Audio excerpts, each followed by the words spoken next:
मलिया अपना घर छोड़ के चली जाती है क्योंकि रुहाम उसकी बातों पे ट्रस्ट नहीं कर रहा होता और कहता है कि मुझे तुम पे डाउट है। जब वो अपने घर पहुंचती है तो उसकी हालत ख़राब हो जाती है, तब मुश्किल ही वो हॉस्पिटल तक जा सकती है। और जब वो डॉक्टर में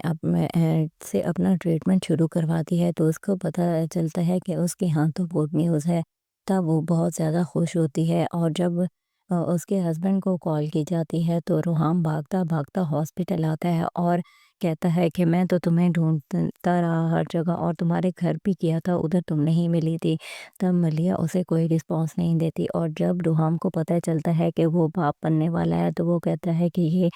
हमारा बच्चा है और हम इसको इकट्ठे सँभालेंगे। तब मलिया बोलती है कि उस घर में तो मेरी भी जगह नहीं है, तो मेरे बच्चे की कहाँ से जगह होगी? तब रुहाम उसे कहता है कि नहीं, तुम ऐसी बातें ना करो और मैं तुमसे